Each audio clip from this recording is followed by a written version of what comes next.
ఆచి చికెన్ మసాలా. మూసీ ప్రక్షాళన ప్రాజెక్ట్ పై మరోసారి క్లారిటీ ఇచ్చే ప్రయత్నం చేశారు CM Revanth Reddy. Musi buffer zone లో ఎలాంటి నిర్మాణాలు ఉండకూడదని స్పష్టం చేశారు. అలాంటి ఇళ్లకు విలువ ఉండదన్నారు. ఒకవేళ అక్కడ నిర్మాణాలు కట్టినా వాటిని తొలగించక తప్పదన్నారు. నదులైతే ఎంత ఉండాలి బఫర్ జోన్ కేటగారికల్గా చట్టాన్ని మనం ఆమోదించుకున్నాం శాసనసభలో. 2012 నుంచి యాక్ట్ మనం ఇంప్లిమెంట్ చేస్తున్నాం. దాని ప్రకారం మూసా నది కానీ ఈసా నది కానీ నది ఒడ్డున 50 మీటర్ల బఫర్ జోన్, ఎవరు ఏమి కట్టడానికి వీలు లేదు. కట్టినా కూడా వాటిని తొలగించాలి. ఈ నెల 13న మూసీ ప్రాజెక్ట్ ఫస్ట్ ఫేజ్ పై ప్రెజెంటేషన్ ఇవ్వబోతున్నట్లుగా తెలిపారు సీఎం రేవంత్. ప్రాజెక్ట్ టీపీఆర్ పై వివరాలు వెల్లడిస్తానన్నారు. వాడి కోసం, నా ఇంటి కోసం చెప్పడం లేదు. మీరందరూ మహిళా జర్నలిస్టులు అనుకుంటే రేపు 13th రోజు తాజ్ కృష్ణాలో పవర్ పాయింట్ ప్రజెంటేషన్ ఈ మూసీ నది మీద ఫేజ్ 1 మీద ఈరోజు డీటెయిల్ ప్రాజెక్ట్ రిపోర్ట్ ఇవ్వబోతుంది. గాంధీ విగ్రహానికి 5,000 కోట్లు ఖర్చు చేస్తామని దుష్ప్రచారం చేస్తున్నారని విమర్శించారు సీఎం రేవంత్ రెడ్డి. ఆ ప్రాజెక్ట్ ఖర్చు 250 కోట్లు మించి ఉండదన్నారు ఆయన. గాంధీ స్టాచ్యూకి 5,000 కోట్లు ఖర్చు పెడుతుంది. ఎప్పుడన్నా బుర్రుండేటోడు 5,000 కోట్లు ఖర్చు పెడతాడు ఆ స్టాచ్యూకి. స్టాచ్యూ కాస్ట్ 70 కోట్లు. ఆడ విజ్ఞాన మందిరం మొత్తం కట్టడానికి 100+ ఏదో అవుతుంది. టోటల్ కలిపితే కూడా 200 కాదు. అంబేద్కర్ భవన్కి 220 కోట్లు పెట్టారు, సంతోషం. మహాత్మా గాంధీ ఒక విజ్ఞాన కేంద్రానికి ఒక 200 కోట్లు పెడితే మీకు వచ్చిన కష్టం ఏంటి? దాన్ని 5,000 కోట్లు 10,000 కోట్లు అని చిలువలు పలువలు చేస్తారు.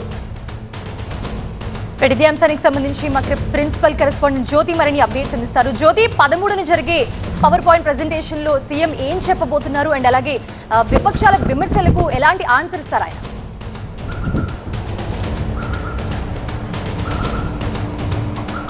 ప్రజాభవన్లో అంతర్జాతీయ మహిళా దినోత్సవ వేడుకల్లో ముఖ్య అతిథిగా విచ్చేసినటువంటి సీఎం రేవంత్ రెడ్డి మూసీ ప్రక్షాళనకు సంబంధించినటువంటి ప్రతిపక్షాలు చేస్తున్నటువంటి విమర్శలకు ఆయన ఘాటైనటువంటి స్పందించారు, ఘాటుగా కూడా. ఎందుకనంటే గతంలో కూడా ఈ మూసీ ప్రక్షాళనకు సంబంధించి అటు బీజేపీ బీఆర్ఎస్తో పాటు కాంగ్రెస్ మధ్య మాటల యుద్ధం మనం చూసుకుంటూనే వచ్చాం. తాజాగా మరొకసారి ఈ మూసీ ప్రక్షాళన అంశానికి సంబంధించి ప్రతిపక్షాలు చేస్తున్నటువంటి విమర్శలకు గాను సీఎం రేవంత్ రెడ్డి ఈ యొక్క ఒక క్లారిటీ కూడా ఇచ్చినట్టుగా తెలుస్తోంది. ఎందుకనంటే మూసీ ప్రక్షాళన ఖచ్చితంగా చేసి తీరాల్సిందని చెప్తూ ఉన్నారు. ఎందుకంటే బెంగళూరు, అంతేకాకుండా ఢిల్లీ, కోల్కతాకి సంబంధించినటువంటి మెట్రోపాలిటన్ సిటీస్లో ఏదైతే పొల్యూషన్కి వచ్చినప్పుడల్లా కూడా అక్కడ స్కూల్స్ కానీ కాలేజెస్ కానీ అవన్నీ కూడా క్లోజ్ చేస్తూ ఉన్నారు. అలాంటి పరిస్థితి హైదరాబాద్కి రాకుండా ఉండాలి అని అంటే ఇక్కడ ఆరెంజ్తో పాటు రెడ్ ఉన్నటువంటి పరిశ్రమలు ఏవైతే ఉన్నాయో అవి సిటీ నుంచి అవుట్స్కట్స్కి వెళ్ళడంతో పాటు మరొక వైపు ఈ మూసీ ప్రక్షాళన ఖచ్చితంగా చేసి తీరితేనే హైదరాబాద్లో కొంత పొల్యూషన్కి సంబంధించినటువంటి తగ్గడంతో పాటు మరొక వైపు ఆ సిటీకి సంబంధించి ఒక నీట్గా కనిపిస్తుంది. అసలు ఏది చేయకుండా ఏ విధంగా సిటీ డెవలప్మెంట్ ఉంటుందనేది ఆయన ఏదైతే ప్రతిపక్షాలకు ఒక క్వశ్చన్ చేస్తూనే మరికొన్ని అంశాలను కూడా ప్రస్తావించడం జరిగింది. ఏదైతే గ్రేటెడ్ కమ్యూనిటీకి సంబంధించినటువంటి కొంతమంది అక్కడ బాధితులు వాళ్ళు ఆ యొక్క ప్రదేశాన్నంతా కూడా ఒకవైపు వీళ్ళు ఆ ప్రభుత్వానికి సంబంధించి అక్కడ ఏదైతే గాంధీ సరోవర్కి సంబంధించినటువంటి ప్రాజెక్టు నిర్మాణానికి ఈ భూములంతా కూడా సేకరించేటటువంటి క్రమంలో తాము తమ భూములు ఇవ్వము అంటూ అక్కడ బాధితులు మొరపెట్టుకుంటున్నటువంటి సమయంలో ప్రతిపక్షాలు అక్కడికి వెళ్తూ ఉన్నాయి. అంతేకాకుండా వాళ్ళ మీద రాజకీయ రంగు పులిమి అక్కడ వాళ్ళ సానుభూతిని కోరుకుంటూ ఉన్నారు ప్రతిపక్ష నేతలంతా కూడా అంటూ కూడా సీఎం రేవంత్ రెడ్డి వ్యాఖ్యానించారు.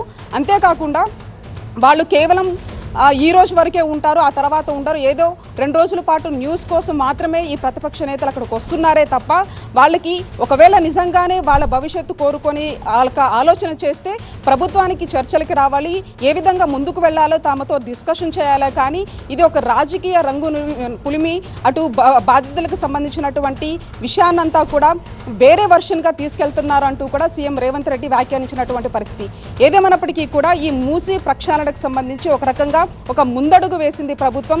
ఎట్టి పరిస్థితుల్లో కూడా నదులకు సంబంధించి 50 మీటర్ల బఫర్ జోన్లో ఏది కూడా నిర్మాణం జరగకూడదు. గతంలో ఏదైతే అక్కడ ఉన్నటువంటి మధు రిడ్జ్ పార్క్ సంబంధించి కొంతమంది అక్రమ అనుమతులు తీసుకొని అక్కడ భవనాలు నిర్మాణించడం, అంతేకాకుండా వాటిని కొనుగోలు చేశారు. కాబట్టి అక్కడ ఉన్నటువంటి బాధితులకు సైతం కూడా తాము భరోసాగా ఉంటాం, వాళ్ళకంటూ ఒక స్థలం చూపించి అక్కడ కొంత మీకు ఎవరికి నచ్చినట్టుగా వాళ్ళు అక్కడ ఉన్నటువంటి కమ్యూనిటీ వాసులంతా కూడా ఒక ప్లాన్ ప్రకారంగానే అక్కడ నిర్మాణం చేసుకోండి అంటూ కూడా మేము సలహా ఇస్తున్నాము.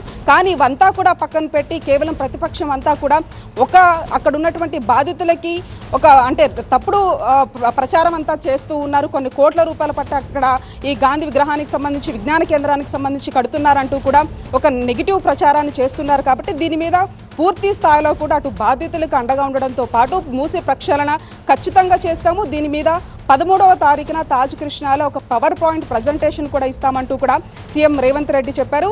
ఏదైనప్పటికీ కూడా మరొకసారి మూసీ ప్రక్షాళన విషయానికి సంబంధించి ప్రభుత్వం ఒక ముందడుగు వేసింది. ఖచ్చితంగా ప్రక్షాళన చేసి తీరుతామంటూ కూడా సీఎం రేవంత్ రెడ్డి చెప్పినటువంటి పరిస్థితి.